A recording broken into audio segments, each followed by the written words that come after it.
day sa inyo mga sir, mga mams. Today, mag-i-install tayo ng Mocc dual horn. Ayan. Kailangan din natin dito ng 4-pin relay. Pwede ring 5-pin. Tapos, fuse box. Ayan. So, i-unbox muna natin tong dual horn.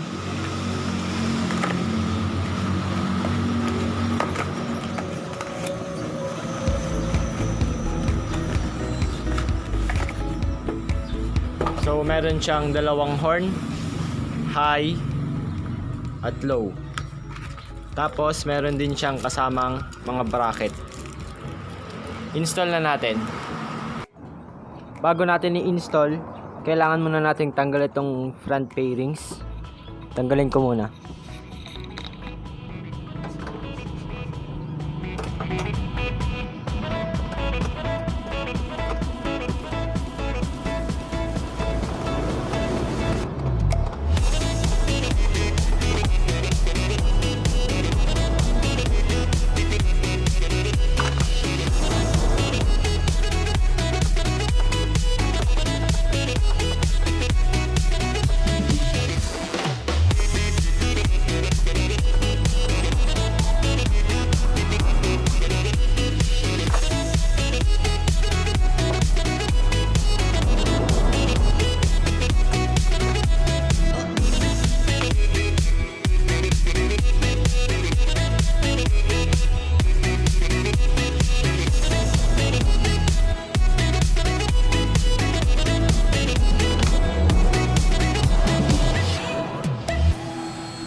Mga mams, natanggal na natin yung front fairing. Next step natin, hanapan na natin to ng pwesto. Ito muna ikakabit natin, itong high and low. So dito ko siya ikakabit sa regulator. Tapos yung low naman, dito tatanggalin natin itong stock. Ayan, tanggalin na natin itong regulator gamit ang Phillips screw.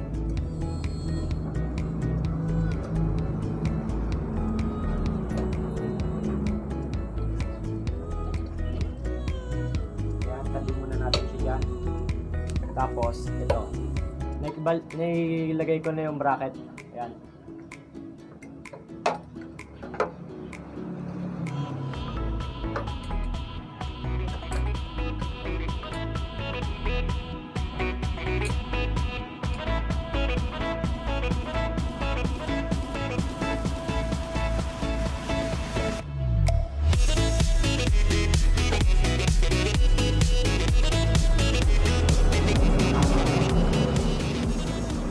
Ayan, naikabit na natin.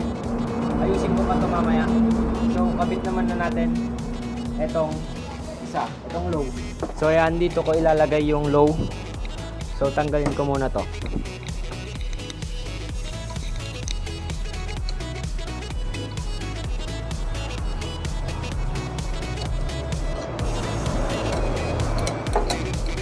Gamit pala tayo dito ng 10mm socket or combination open and box. No. Fit.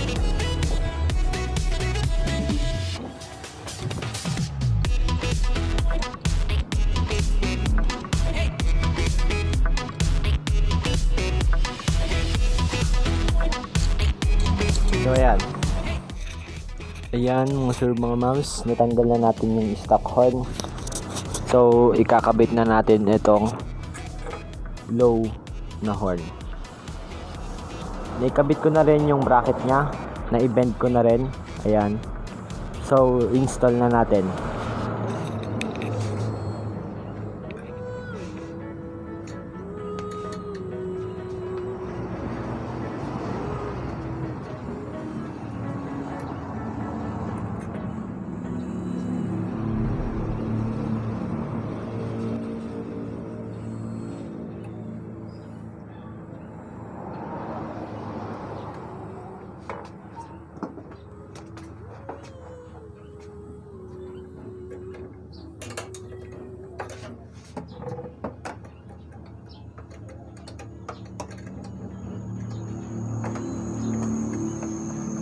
Ayan mga sir, mga mams, nahanapan na natin siya ng pwesto.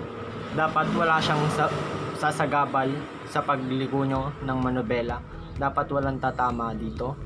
Tsaka para hindi ipit yung tunog niya. So wiring na tayo mga sir, mga mams. Meron ako ditong horn relay. Ayan. Meron siyang 87, nakikita nyo, 85, 86 at 30. Wala siyang 87A. Ayan. Ayan mga sir, mga mams, explain ko muna sa inyo yung wiring diagram ko sa 4-pin relay. Meron tong 87, 30, 85 at 86. Itong 86 at 85, mapupunta to doon sa may stock harness ng horn natin.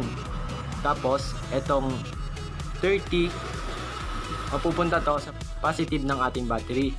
Tapos itong 87 pupunta sa may supply ng dual horn. Ayan. So ito po yung diagram niya. Yung diagram na yan mga sir, mga ma'ams, ay pwede sa kahit anong brand ng motor, brand ng dual horn. Pwede ang Denso, Tas, Bosch. Ayan. Ito muna yung itatap natin, itong number 30. So kumuha na ako ng mahabang wire. Yan. So itap na natin. So nandito yung battery natin sa loob ng U-box. Itong box na to. So lagyan muna natin siya ng fuse. Ito yung nabili kong fuse. Mas magandang ampere ay 10. 25 kasi nabili ko. Papalitan ko na lang yan. So lagyan na natin ng fuse etong wire na mahaba. Yan. Tapos gagamit ako ng shrinkable tube para mas malinis tignan. Yan. So ito yung battery natin. Ito yung positive. Yan. Kabit na natin.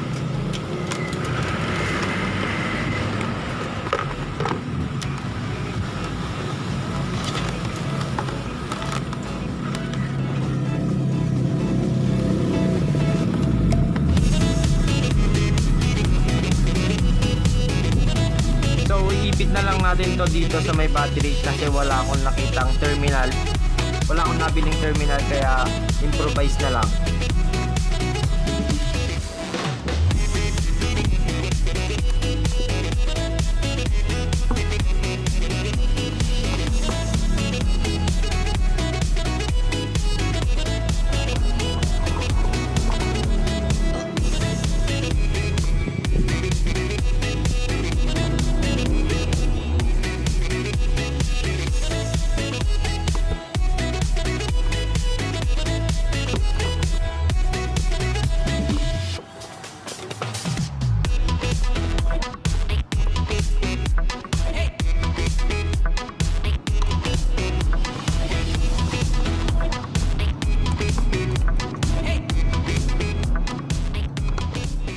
Natin itong fuse sa positive ng ating battery.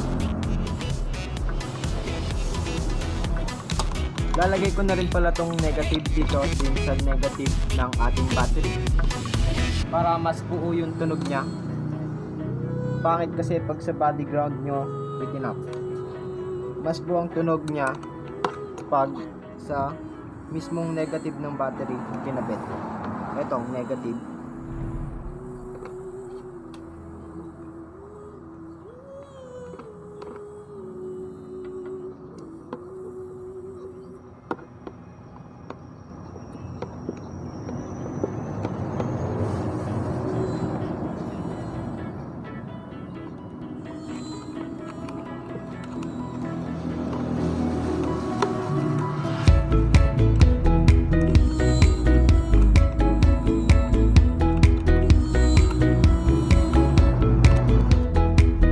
Kabit na natin yung negative. So, linisin na lang natin. Sama na rin natin dito sa may pinag-suksukan natin ng positive na wire.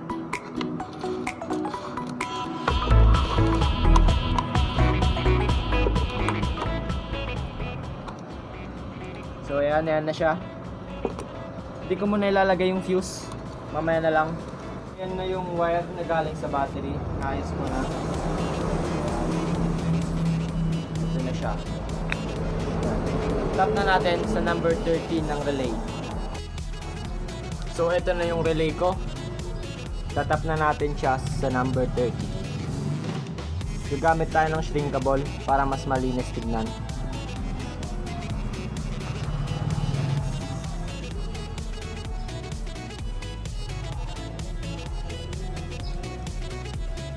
Wala akong terminal kasi na nabili, kaya improvise muna. Papalitan ko na lang yan.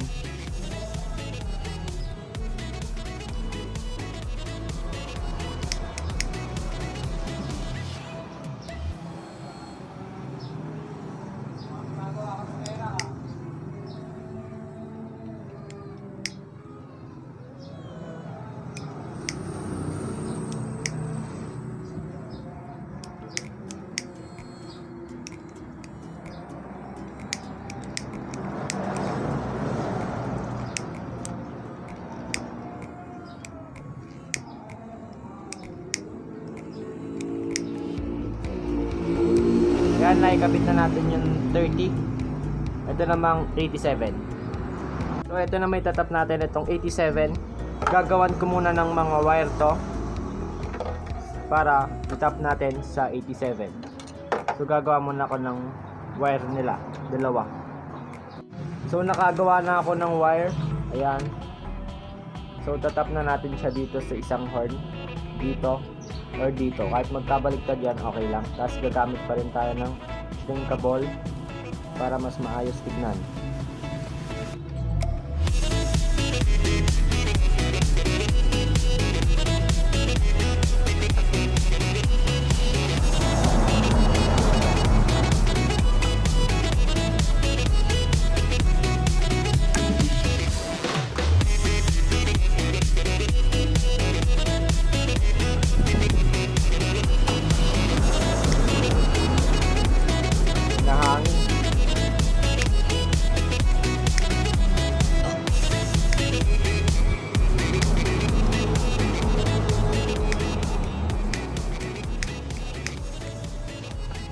Kaya na-tap na natin itong isa. So tap naman natin itong isa.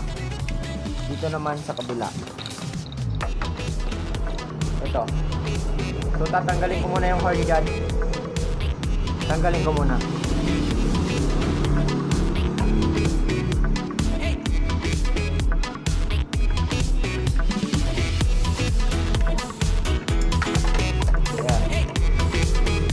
So natanggal ko na, tap na natin. Kahit saan dito, okay lang. Kahit magkabalik sa dyan, stop. Basta na itap nyo ng maayos. Tinanggal ko itong horn para mas madali kong ilagay ito. Diba mas madali?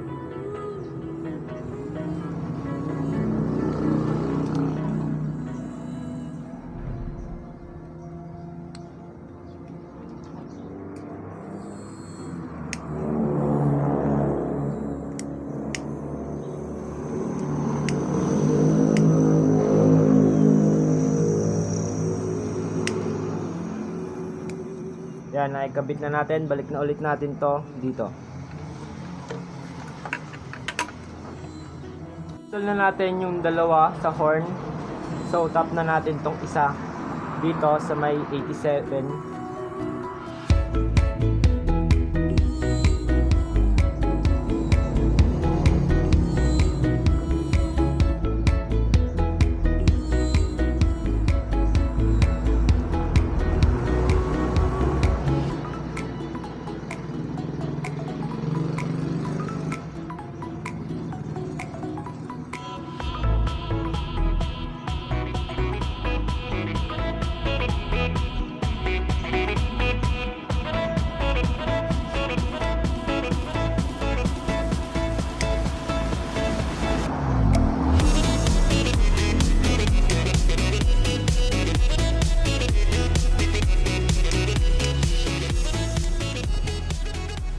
Yan, na-install na natin yung 87. Ito namang 86 at 85. So ito lang yon yung dalawang stock na wire sa busina natin. Yung stock harness niya. Yan, unplug lang natin. Ayan, kompleto na tayo sa relay. Naikabit na natin yung mga wires sa horn relay. So dito na tayo sa negative. Sa may negative ng horn. Isa dito, tapos isa doon sa kabila. Dito. Ayan. So gagawan ko ulit sila ng mga wire para dumami yung negative natin.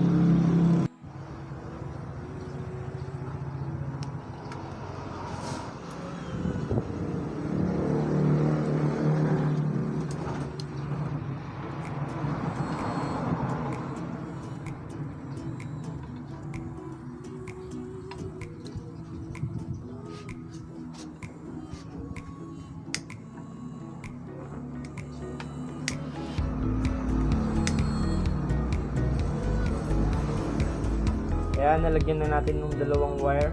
So, isa dito, isa dito. So, install na natin sa horn. Install na natin yung isa.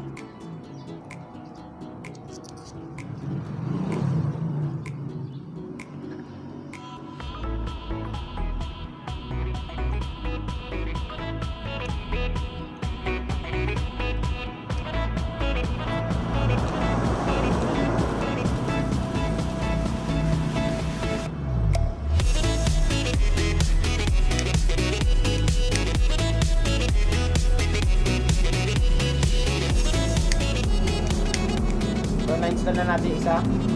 Isa naman. Naikabit na natin isa. Ito namang isa. So, tinanggal ko na naman siya sa bracket para mas maayos at mas madali kong mailagay.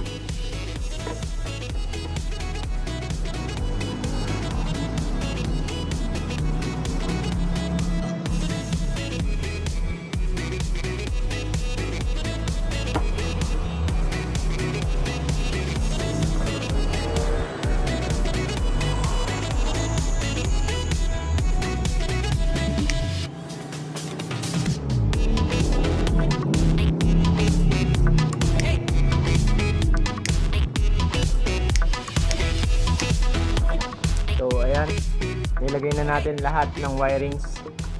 So balik ko na tong horn sa bracket niya, tapos testing na natin. Ikabit na natin yung mga wiring, kompleto na tayo sa wiring. So kabit ko na tong fuse, tapos i-try na natin kung malakas ba o gumagana.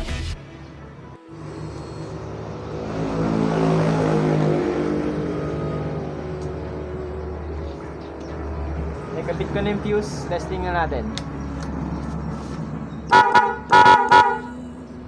Yun, umaandar mga sir, mga mams, malakas. Yan o. So, ayusin ko na lang tong mga wirings, tapos babalik ko na lahat ng fairing, tapos na tayo. Yan mga sir, mga mams, naikabit na natin yung dual horn sa Smash 115. Naibalik ko na rin yung mga fairing niya. So, try ulit natin.